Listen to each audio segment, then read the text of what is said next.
The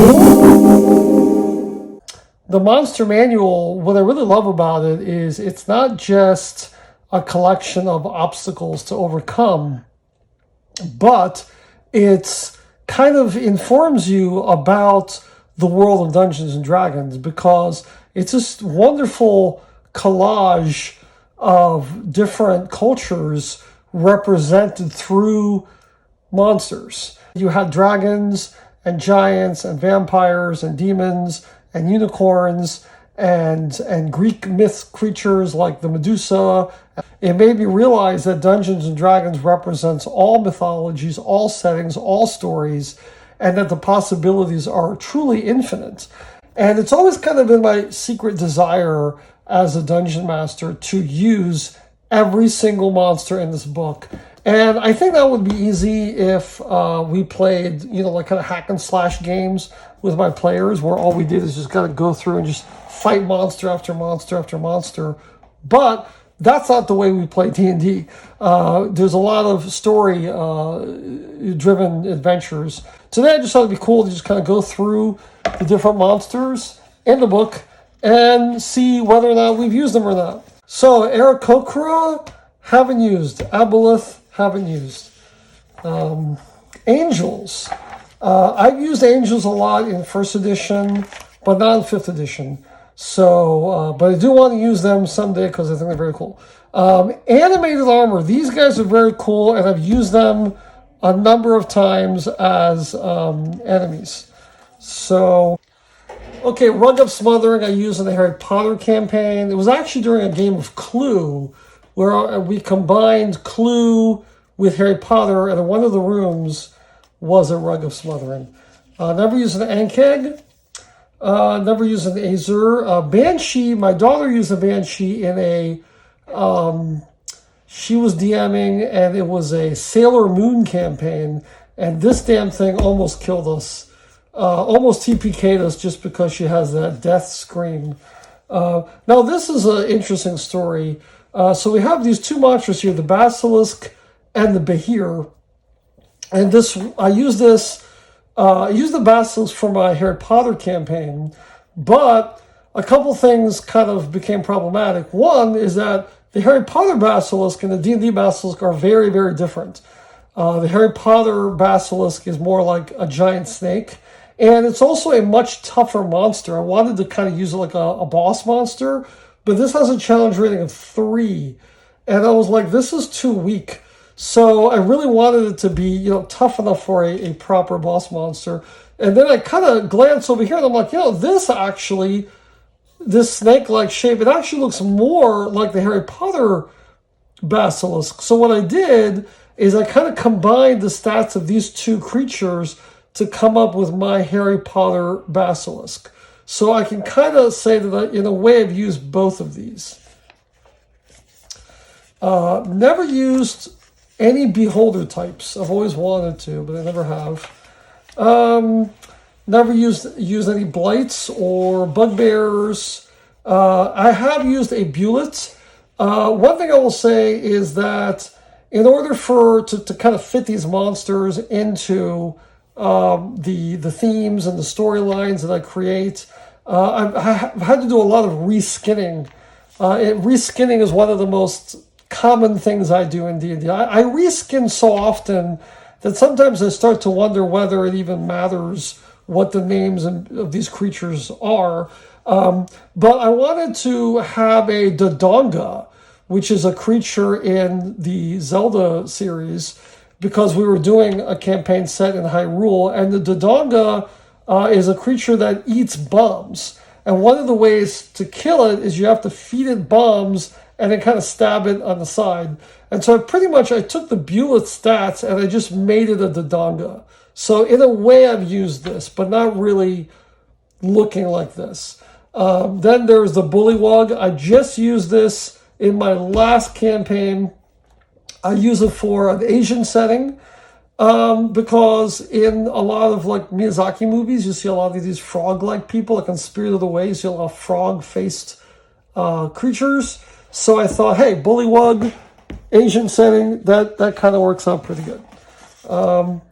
Never use a Cambion, never use a Carrion Crawler. So I'm starting to realize, just looking at these, how many creatures I haven't used. Centaur I have used. I don't know if I've actually used its stats, though, but I did use a Centaur because one of my player characters, actually, one of my players was a Centaur for a Greek mythology campaign. I also used a Chimera. This was like a boss monster, and I use it again. I actually used this twice. I used it the second time in a Greek mythology campaign. Never use a Chul or a Cloaker or a Cacatris or Coatl, or I think I did use a Crawling Claw once during the Harry Potter campaign. It's fuzzy memories. Did use a Cyclops. This was in the Greek mythology campaign, and my characters encountered him once on the beach, and they blinded him, and it was the son of Poseidon, so he got really angry and sought revenge on my players. Also use him in a kind of a Olympic style match where everyone had to kind of like fight against different creatures in like an arena, and the Cyclops was one of the opponents. So never use a Dark Mantle. Now the Death Knight is another example of reskinning, but I really like the reskinning because I used a Death Knight during my Lord of the Rings campaign because I needed stats for the Witch King of Angmar.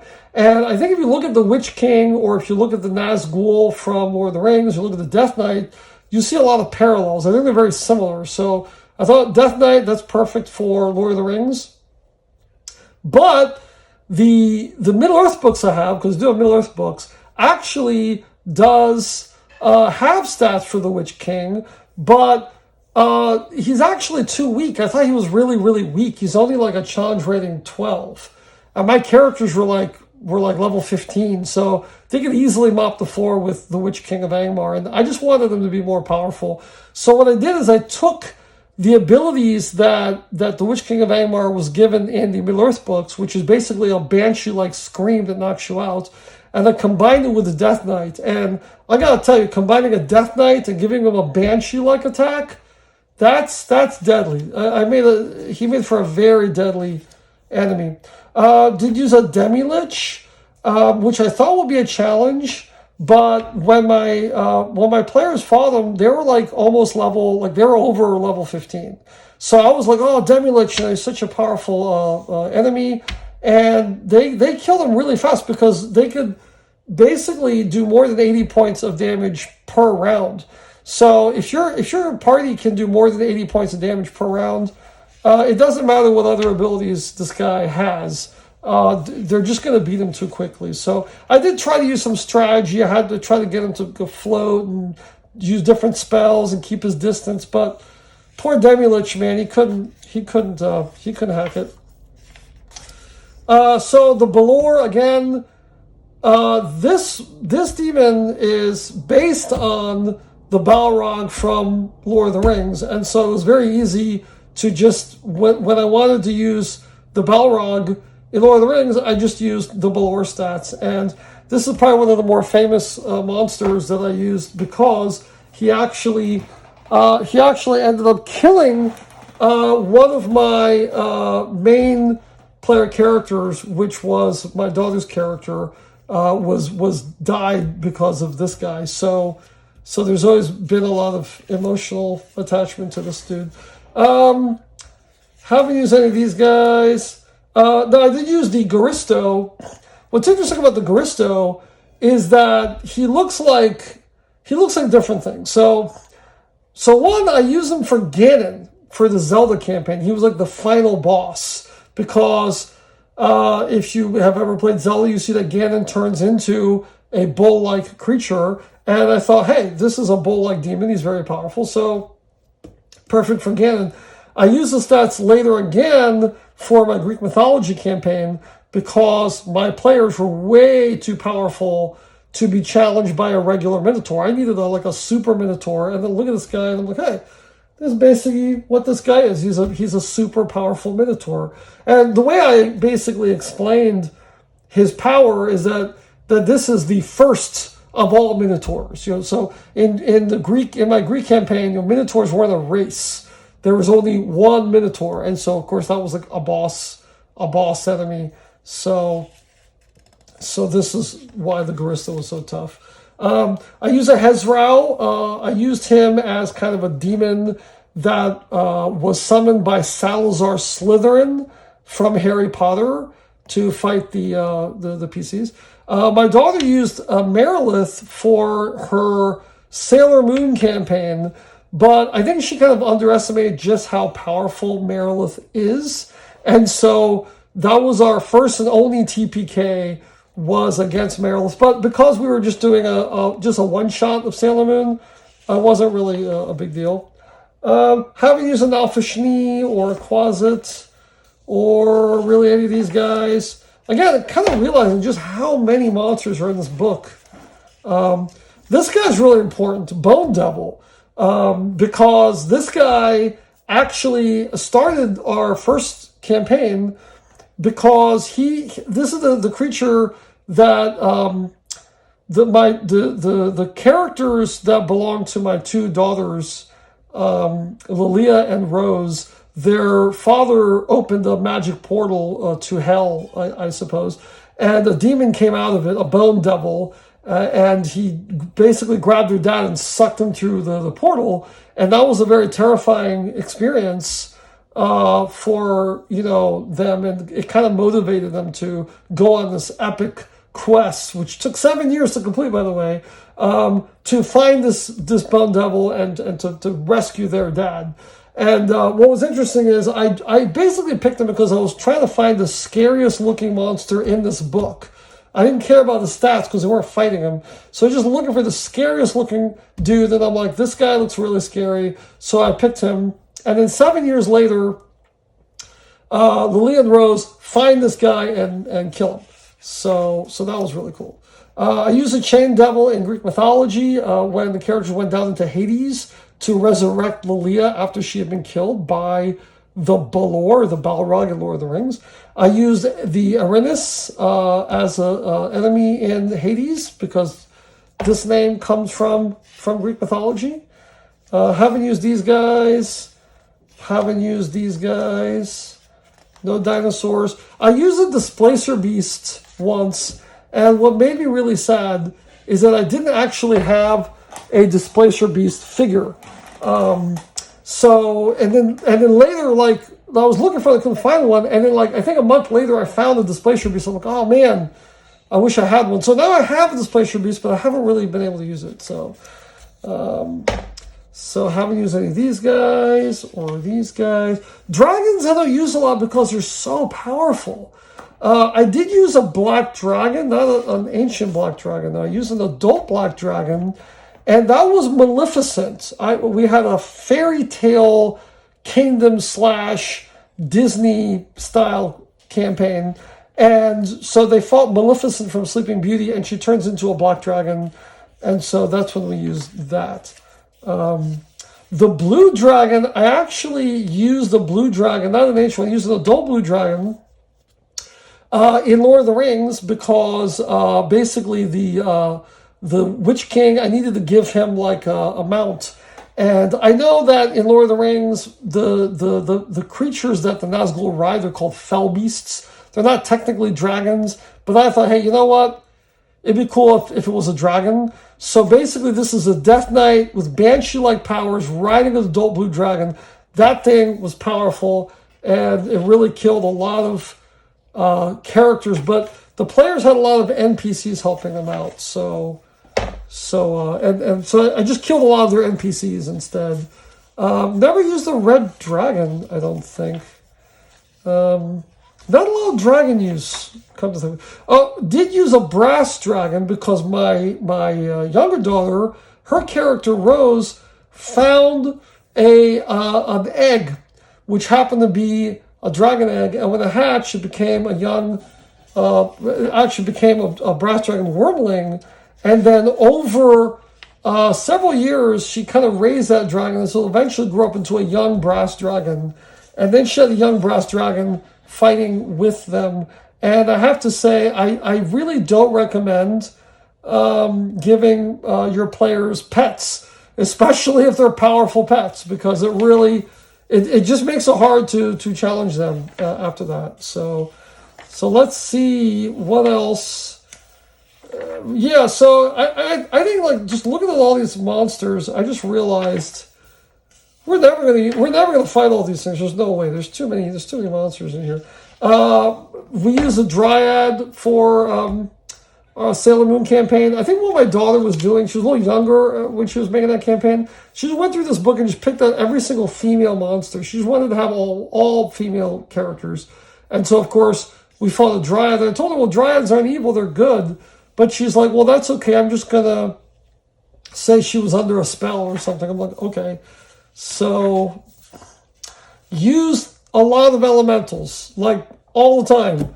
I actually gave my players a bowl of water elemental summoning, which they found in the Harry Potter setting in Hogwarts. And they named him Blob, or he became Blob. And they really liked that name, so they always remembered, oh, Blob, you know.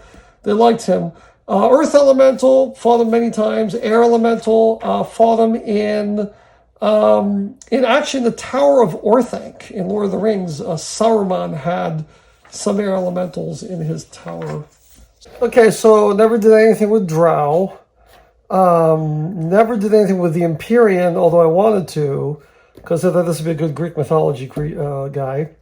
Ethercap, no. Etten, no. Flame Skull, we used for we did a Legend of Zelda campaign, and my daughter really liked the Flame Skulls because it reminded her of a similar flaming skull-like guy in Zelda. Never used Flumph. Never. Now, we did use the Formorian, but I usually would reskin this when I needed, like, a giant or an ogre. I think that I did a Fairy Tale Kingdom campaign that was kind of like Disney-inspired, and I used this guy in place of the regular ogre just because I needed the ogre to be tougher. I used Galabdur in the Zelda campaign as Gorons, because Gorons are like big stony guys that look like Galabdur, and so I thought, yep, that guy looks like a Goron. So again, doing a lot of reskinning here. I use a Goron as an NPC, which I thought was cool. Never used genies, although I'd like to. They're very cool. Never used a ghost. I did use giants in the Greek mythology campaign. Again, because I wanted to do something similar to a Cyclops. I thought the Cyclops was a little weak. And so instead I would use like a frost giant or a stone giant, just to give it a little bit more of a challenge. But yeah, I'm just surprised by just how many creatures I just haven't used after 7 years of D&D. Now, I used a lot of goblins. Goblins are just all the time using goblins. Primarily, I use goblins in my Lord of the Rings campaign.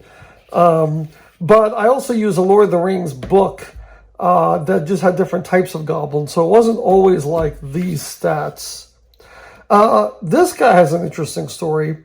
This was a gingerbread golem for the Fairy Tale campaign because the heroes come across this old cottage that's made of candy in the spooky forest, and the witch had basically a golem that was gingerbread, and I didn't have stats, of course, for that. So, and I wanted to give my players a challenge, so I reskinned Clay Golem into Gingerbread Golem.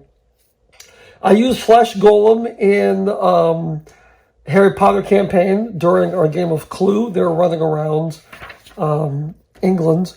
I used Iron Golem before, Stone Golem before. Now, this is interesting. I used a Gorgon, but I think that I made him more powerful because, again, this is for Greek mythology. And, you know, he was too weak. And I think this is the problem with the monster manual is that so often the monsters, when you want to use them, they're just not powerful enough. So I think that if they ever make like a 6th edition or more advanced monster manual. I think they should have ways to kind of buff the monsters so that you can use them at different levels. Kind of like how they use dragons and they have different ages of the dragons and they get tougher. I used a griffin before, mostly as a mount. The green hag, of course, I used her in my Fairy Tale Kingdom campaign. And again, green hag's not very tough, so I had to buff her by giving her a gingerbread golem, you know. And let's see, Harpy, I use this for Greek mythology. Use a hellhound before. I use a hippogriff for Harry Potter. Of course, that was perfect. Harry Potter, it's the same creature for Harry Potter. I used a Hydra, but again, I thought this Hydra was a little too weak for being like a boss in the Greek mythology game. And so what I decided to do is I think I might have doubled his hit points. And I also had him be an aquatic Hydra. He was underwater. And so my players had to like hold their breath and fight him underwater. And so they had disadvantage when they were hitting him.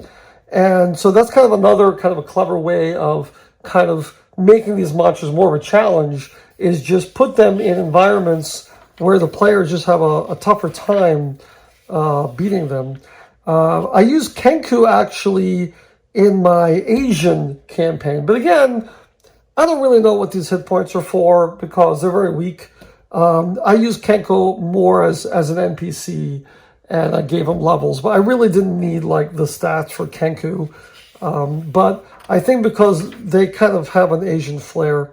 Now, this is interesting. This is the Kraken, and this was the final boss for my Greek mythology campaign. And the Kraken is very tough, admittedly, but I felt that at that point my players were they were pushing like level 15, 16, and they were pretty powerful. And so even the Kraken I felt wasn't going to be a tough enough challenge. So I actually used a more powerful version of the Kraken. The Mythic Odysseys of Theros book has a creature called a Tromokratus, which is just a more powerful Kraken. So I used them, but not that version of him, basically. Of course, I use a Lich. Interesting, the Lich that I used was for the Harry Potter campaign. And here's kind of an interesting reverse problem that I had, where the Lich was actually too powerful for my players. And I had a game where Salazar Slytherin, who was the original bad guy from the founding of Hogwarts, he led an army of bad guys to take over the school. And one of the people in his army was the Lich. And because I felt like the Lich reminded me a lot of Voldemort, how, Voldemort had those Horcruxes, and you couldn't fully kill Voldemort unless you destroyed his Horcrux. And I felt like it's very similar to the Lich with his phylactery. So it got me thinking, what if the name Horcrux actually originated with this Lich? And so I actually named the Lich Horcrux. And when they killed him, and they were only able to kill him with the help of other professors that were there kind of as NPCs helping him out, because they're all like high-level wizards. So when they destroyed Horcrux, where he died, he kind of like poisoned the ground with his evil magic, and that's where the Walloping Willow came out of. And that's why the Walloping Willow is such a deadly tree, because that's where Horcrux died. So I'm kind of like use that game to kind of fill in some gaps in J.K. Rowling's, backstory. These are the lizard folk. Of course, I use them in the Zelda campaign because they're very similar to the Lizalfos, if you're familiar with Zelda. I used a werewolf in a Harry Potter campaign again, because as you know, there's werewolves. This is a Manticore, which I used, but again, by the time my characters reached the Greek setting, they were way too powerful. So I had to majorly buff this guy. And basically what I did is I just reskinned a dragon. I just reskinned an adult dragon in place of the Manticore. So in a way I use them, but in other ways I really haven't used them. This is the Medusa again. I had the buffer. I basically just took her stats. I think I doubled the hit points. And then I made it so that if she stares at you, you instantly turn to stone if you fail your saving throw. I do feel that 5th edition kind of babies the players a little bit. I agree with Professor Dungeon Master in that regard. I do feel like this game should be a little more lethal. Merfolk I use in Zelda because I feel like this mermaid actually looks more like the mer people in Hyrule. Of course, I use mimics a lot of different times. I use Mind Flayer in Harry Potter. This was in the game of Clue. What I did is I had the Mind Flayer drink a Polyjuice potion and disguise himself as one of the other player characters. So one of the player characters was secretly a Mind Flayer, and they had to play Clue to find out who the Mind Flayer was. So instead of finding out who the murderer was, you had to find out who the Mind Flayer was. And once they found that out, it was like, okay, this character that you think has been a player character was a Mind Flayer the whole time. And then once they revealed who he was, then they had to fight him. So I thought that was cool. Minotaur, again, I've used them, but in Greek mythology, I use the Gristo stats, which, if you really think about the Gristo, is kind of like a more powerful Minotaur. Now, these guys, I feel a lot of people don't know what to do with these guys because they're really, really weird, these Modrons. My interpretation for the Modrons is that these are the guys that kind of build reality. They sort of like, if you've ever read any stories about like people who use DMT, they talk about something called machine elves. So when you're like tripping or hallucinating, or sometimes even people that have near-death experiences, they talk about these machine elves. And so I kind of like combine this idea of machine elves and Modrons, and I interpret it as these are the characters that literally exist kind of behind the veil of reality, and they're actually constructing the different worlds of the universe, of the multiverse. And so they're sort of created in the background. They created Middle-earth, they created Hyrule, they created Greyhawk, they created all the settings. So this is kind of how I use these guys. Again, not really as enemies. It's funny, I did an Egyptian campaign, but I never used mummies because it just wasn't, it didn't fit with the story that I was telling.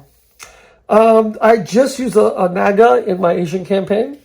Very cool creature. Again, I use an Ogre, but I use a Fomorian stats instead of the Ogre because I just thought Ogre needs to be tougher. Ogre's too weak, you know. Use a Gelatinous Cube. A lot of orcs. I used lots and lots and lots of orcs because we did a Middle-earth campaign, and they were constantly fighting orcs, and so I had to find interesting ways of running these orcs. And so, you know, I had to have orcs that were like buffed and had different abilities, and a lot of that came from the Middle-earth campaign book, which I highly recommend getting if you're going to run a Middle-earth campaign. Interesting story about the Oitya in the Harry Potter campaign. They go into a classroom where basically a bunch of students, a bunch of Slytherins have been practicing evil magic. And they go to a classroom where they've been practicing transformation magic. And so they fight this Oitya, and then when they defeat him, he actually turns into a child. And they realize that this whole time they've been fighting a monster that was a student that had been turned into an Oitya. So that was interesting. Of course, I've used an owlbear. Owlbears are great. Weirdly enough, never really got a chance to use a Pegasus in Greek mythology campaign. I just had the Pegasus fly by, but didn't really use it for anything. Periton, had them fight one of those. Pixie, I did have them encounter a fairy in the Zelda campaign in Hyrule. Just like in Zelda, there's fairies, so they found this fairy, and it kind of became like a little companion to my younger daughter's character. I use Purple Worm. One cool thing about Purple Worm is my older daughter, who plays a wizard, had just gotten the polymorph spell. And she kept trying to use it, and the monsters kept making their saving throws, like over and over and over again. And so it was like, man, you know, when are we going to like have a perfect use? And of course, the best use, I think, of polymorph is to find a big, strong monster that has a very low wisdom saving throw, so he can get polymorphed, or maybe a low constitution. I'm not sure what the saving throw was. So So they're going to fight going up against the purple worm, and the purple worm fails its saving throw. And it was such a beautiful moment. And what she did is she turned them into a regular worm. So from a purple worm to a regular worm, and I thought that was just perfect. You know, I didn't have to kill it; they could just kind of walk past it. So that was great. I like that. I use a roper for Asian campaign, but I had to buff them, and I used the rock for the giant eagles in Middle Earth, because the Middle Earth books don't come with stats for some reason for a lot of their creatures, like the giant eagle. I don't know why. I don't know if the giant eagles in Middle Earth I don't think they're quite as big as a rock is, but hey, you know, close enough. I use a rust monster in the book with in the game with Fairy Tale Kingdom. He was actually chewing on the rails of the mine carts in the Dwarven mine, and they were actually kind of doing this kind of roller coaster ride on this mine cart, kind of like Indiana Jones and the Temple of Doom. And then here's this rust monster that's eating the tracks, you know. So I was like, oh no, what do we do, you know? So that's another interesting way. Of course, I use a lot of satyrs, but again, these stats really aren't very useful to me because I had to buff them for Greek mythology and make them like a more powerful NPC. Let's see. Now, skeletons, of course. Skeletons are everywhere. We use a lot of these in the Zelda campaign and in the Harry Potter campaign. And it just seems like skeletons and zombies are just, they're your go-to creature. You use them a lot. These are slods. And again, I was like, what would I ever use a slod? But then I did an Asian campaign, and I had, you know, I wanted to come up with a creature that looked Asian, and so I used the green slod because if you watch Spirit of the Way, there's a lot of these frog-like people. So I thought, okay, that kind of fits. You know, that kind of works out. One of my characters wanted a pet sphinx, and I told him, man, I don't know about that. Sphinxes are pretty powerful. So I kind of made up stats for like a baby sphinx. But after like playing for about 5-6 years, I had the baby sphinx grow up into a Geno-sphinx or Gino-sphinx, which was a big help later when they were fighting like Demogorgon and really tough things. They Sturge, never use a Taraski, maybe someday, players. Use a Trent a lot. And what I think is odd is that there's no evil Trents. I understand Trents being good. I actually use the Trent stats for a guy, basically the Ents in Middle Earth, because I think that's what Trents are based off of. I think they're based off of Ents. And I had a character called Treestash, and Treestash was summoned by Gandalf, who was an NPC. And so they had an additional NPC, which was Treestash, and that was, you know, they helped them fight this army of orcs. But I never understood why they didn't make evil trees, because you see a lot of evil trees in a lot of movies and stuff. So when they were in the Fairy Tale Kingdom, they were in the spooky forest, of course, they had to deal with some evil trees. So I had to basically just say, well, it's an evil Trent, you know? They should have evil Trents. Trolls, I use them a lot in Middle Earth and in the Fairy Tale Kingdom. Unicorn, interesting story. My two daughters, you know, they love unicorns, and so I created something called the Enchanted Glade in the Fairy Tale Kingdom. And they had a chance, if they rolled a really high charisma check, they had a chance to have a unicorn as a companion. Well, both of the daughters really wanted the unicorn companion, and so, but only one of them rolled high enough, so they just started fighting a lot over, you know, who gets to have the unicorn. That was a big issue. I put the vampire in the Harry Potter and Hogwarts world because I don't know why J.K. Rowling has werewolves and not vampires. It seems like that's a no-brainer. Of course, the vampire was an evil professor in Slytherin. So that made for an interesting villain. I use the white. I use Will-O-Wisp.